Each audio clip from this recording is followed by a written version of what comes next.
right, this is Kyra from Heavy Mag, sitting here with Jesse from Killing Heidi. Hello.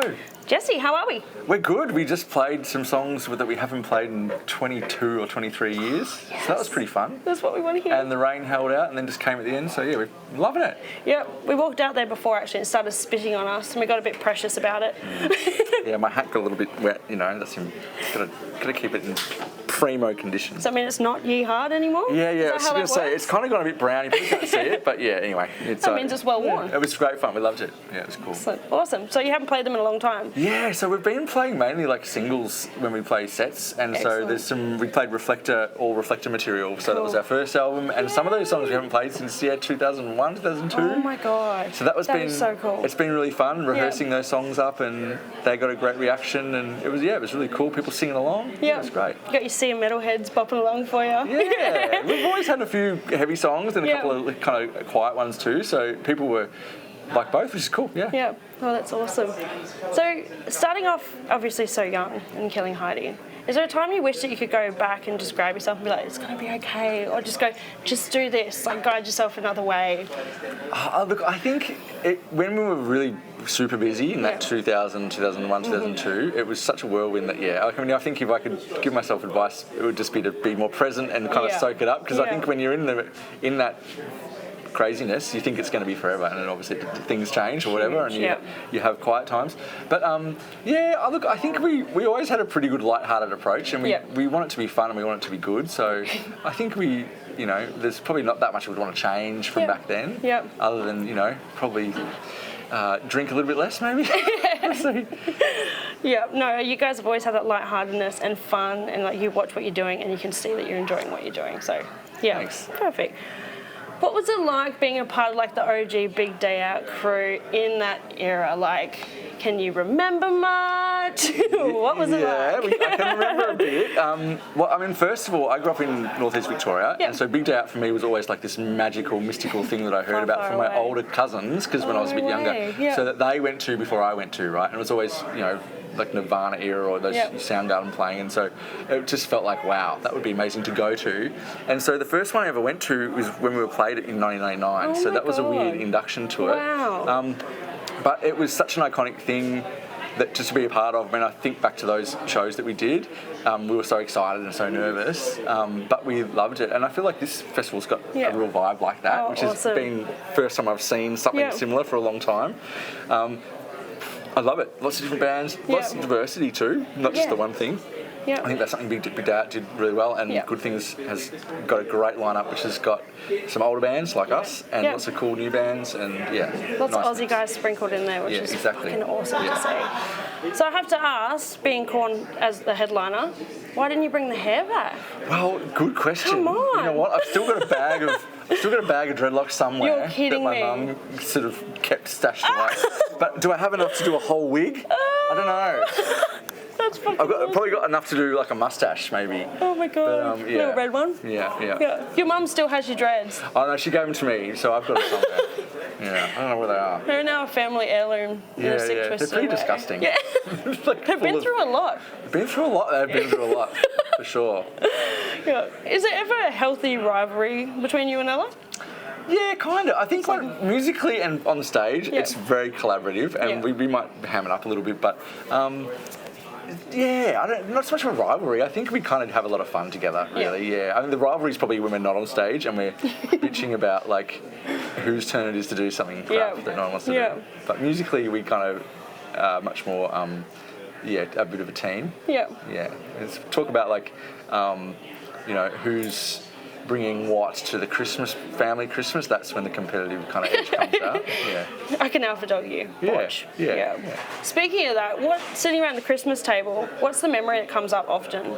Like from the past, that your family go, oh my God, can you believe that you've done that? Or do you remember this? Yeah, it's funny. I think some of our family now that come along didn't see that period, so that's always funny that there's people that didn't experience like Killing Heidi craziness, was particularly that couple of years where it was all berserk.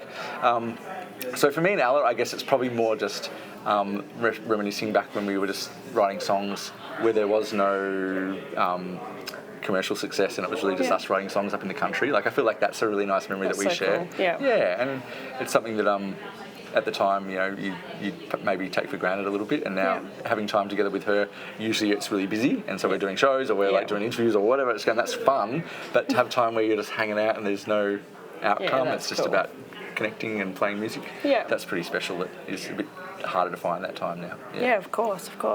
And what would you say is your biggest pat on the back moment, if you could? I know there's a lot. Like, you guys you've accomplished so much, but what's something that you sit there and go, wow? Look, I think when we won the APRA Songwriters of the Year award, I think that was 2000 or 2001, and I've got the award, I should probably read which year it is, but that was a really cool one for us, because as much as we love playing live, and particularly now, I think we're better players. 25 years on, we've been practicing a lot more. Back then, there was, you know, we were still pretty green with performing live, and we loved it, but we still had a lot to learn. Whereas the songwriting thing, I think we'd been working on for a bit longer before we were touring. And so to get that acknowledgement and recognition as songwriters was really special. Yeah, that's cool.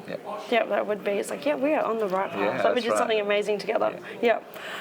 Do you find it easier to get out there and play now, or do the nerves hit you a little bit more now? It's funny. This Doing Good Things has been so exciting, because a lot of see it on your face. Yeah, well, I mean, it really is authentic, and a lot of the touring we've been doing recently has not been headline shows. There've been festivals where we're on early. We were on early today, but we're playing with like maybe big 80s bands, for example, which are awesome. We love those things too. But this one was like, oh my God, this is like Korn, Jet, Living End, you know, bands that we grew up listening to as peers. And so for us, it was like, we got to step this up. We're playing with our peers from back then. So I feel like, this one's been really exciting. We've been dreaming about it and getting excited about it like we used to a long time ago.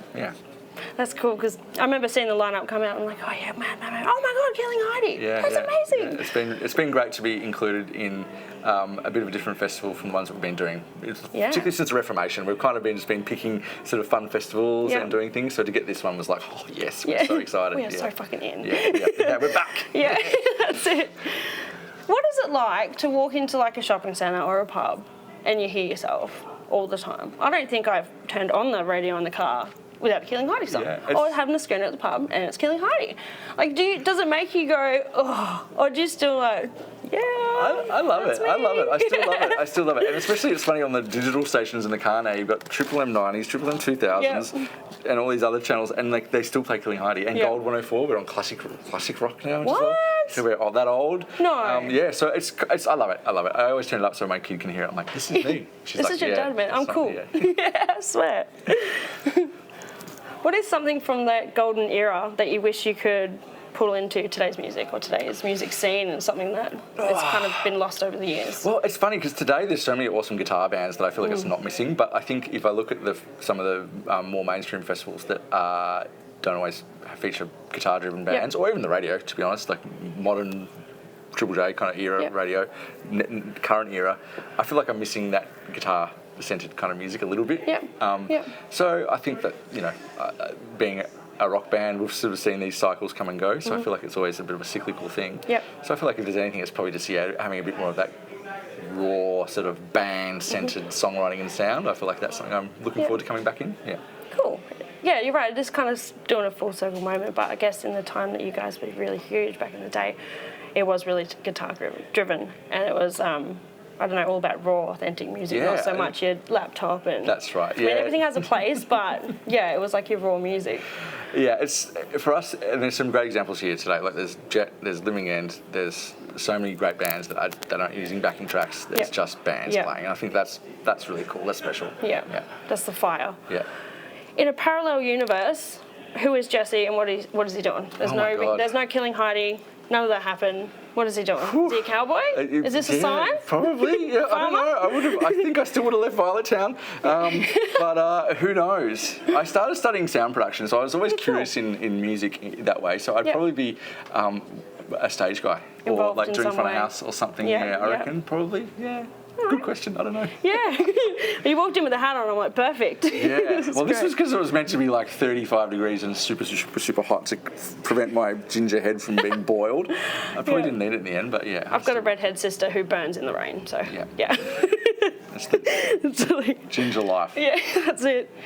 Is it hard to kind of gather yourself and make your next plan after having such huge success?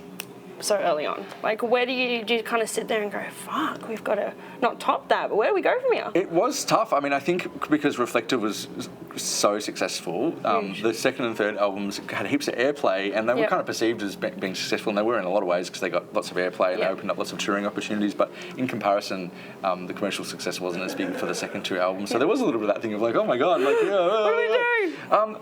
I think that's why we just love playing the old songs now, and why we're probably not releasing music as much as we're curious to do new music again. Yeah. What appeals to us now is playing songs that everyone already knows and sing along to, and it's just like it becomes a party instead of that pressure to be like, oh, we're gonna write new songs, see if people like it. I mean, we spent a lot of our lives doing that, and it was cool. But now it's just like, let's play songs that everyone loves already. So it's a bit of a treat for us. Yeah. It's like walking out past the festival, you hear the start of We Are. Everyone's like, oh my god! Yeah, we're very lucky. And, you know, it's part of it is actually the fact that people have got those connections to that material means that we keep doing this. So when we reformed in 2016, we didn't think we'd do it for more than a year or two. Really? And here we are in 2024, and we're still going because people love the songs. So, it's cool. It's really people great. have a big, deep emotional connection to them as well. Yeah. Like, I remember growing up to the songs, and I still love them and flog them. Oh, yeah, awesome. To this day. Like, it's my, it's my happy place. You know, if someone's got an acoustic guitar, I'm like, Killing Heidi now. Yeah, nice. What is the song that people like demand from you? Not demand, but when you know they want it when you go out there. It's got to be Weir and Mascara, really. But I think Weir holds a really particular place, being the song that sort of crossed over from Triple J into the big commercial world. Yeah. And it's a song about growing up and remaking the end. Like, I think it's got those themes that people connect to their own life, and I think a lot of great classic songs have that, where people can connect their own experiences to it. It's personal, but it's also sort of accessible. So I think that's the one that it's just simple too, but it's often some great songs are really simple. That's exactly right. Yeah. It doesn't have to be anything else. Yeah. All right, well, that's everything I have for you. That was absolutely amazing. Pleasure. So nice to meet you. Awesome. Thank you. Yeah, enjoy the rest of your time. Yeah, I will. Go have some dinner, and after this one, hopefully you pull up. Thank you. Thank you so much. That was amazing. Pleasure.